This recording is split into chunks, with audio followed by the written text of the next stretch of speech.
Welcome to the deep dive. Today we're zeroing in on something called the golden standard grip in golf, specifically for the middle core golfer type. Right. Our sources today really help us understand why this grip is seen as like a really effective hybrid approach, offers a great balance out on the course. hmm So we're going to unpack the hand positioning, talk about grip pressure, and basically what makes this grip so well regarded for a consistent, powerful swing. Okay, yeah, let's get right into it. This golden standard grip. What's interesting from the get-go is how it merges different ideas. Think of like lower core golfers. They really power the swing with body rotation. Right, the big muscles. Exactly. And then upper core golfers rely more on their arms and hands, maybe more finesse. This middle core grip, it finds a really smart balance between those two. Okay, so it's a mix. Our sources mention the left hand specifically. It's generally neutral, maybe slightly rotated in. Yeah, that's right. Neutral, perhaps just a touch rotated inward. And what's the advantage there? Why do that?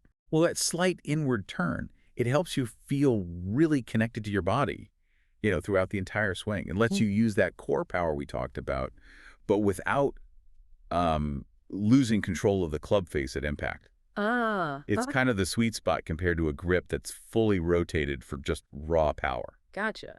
And the right hand, how does that fit in for this middle core style? The right hand, it sits underneath the shaft, but importantly, not as far underneath as, say, a pure lower core player might have it. So less extreme. Much less extreme. It's more of a moderate placement, really. So this combination, this neutral to slightly under setup, Mm. how does that actually help you play better? Well, the key thing is this grip helps you tap into the power from your lower body, that rotational force. Hmm. But crucially, it keeps you connected enough to maintain control with your upper body and hands, which is more of an upper core thing. Best of both worlds then. Pretty much, yeah. It's about efficiency, getting power without sacrificing control. Now there's a visual cue, right? The V shape formed by the thumbs and forefingers. Ah, yes. That's a really good one to focus on. Both hands form a V.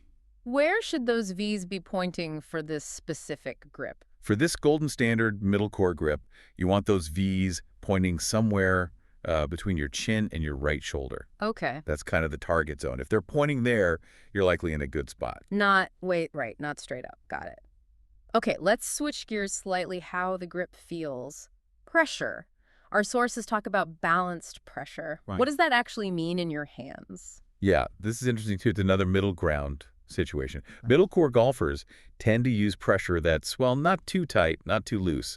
They avoid that death grip you sometimes see. Uh-huh. Yeah, strangling the club. Right. But they also don't go so light that the club feels unstable or like they might lose it. It's moderate.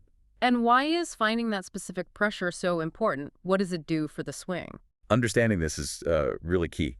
That balanced pressure allows for a smooth, efficient transfer of energy through the whole swing. Grip too tight, you get tension, restricts movement, actually reduces power. Right. This moderate pressure helps you make consistent contact and still generate good club head speed. And it's not just the hands acting alone, is it?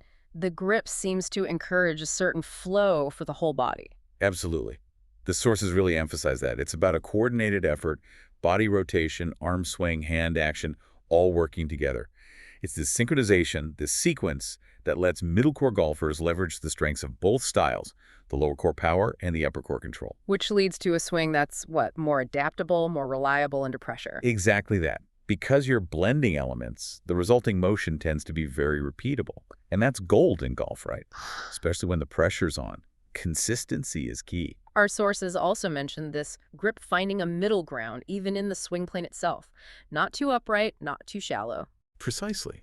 It just keeps coming back to that theme of balance, doesn't it? It's not trying to maximize one thing, like distance, at the expense of another, like accuracy, or vice versa. It's versatile. Yeah, versatile, efficient. It allows you to perform well in various situations you encounter on the course. So if we boil all down, this golden standard grip for the middle core golfer is really just the embodiment of balance. That's the core message, I think. It's a really intelligent combination. You get the stability from the lower core influence, blended with the fluidity and precision you see more in the upper core style. Okay, so to recap for everyone listening, if you're looking for a grip that offers a bit of everything, power and accuracy, consistency, adaptability, understanding this middle core golden standard is, a fantastic starting point. We've touched on those hybrid hand positions, that key V shape pointing between the chin and right shoulder, the importance of balanced, moderate grip pressure, and how it all promotes a synchronized swing. And maybe there's a final thought here, something for you to mull over. How might this principle of finding a balanced approach, this middle ground that works so well in golf, apply elsewhere? In other skills you're developing, or maybe even just in navigating daily life. It's interesting to think about how balance plays out everywhere, isn't it? Inspired by just holding a golf club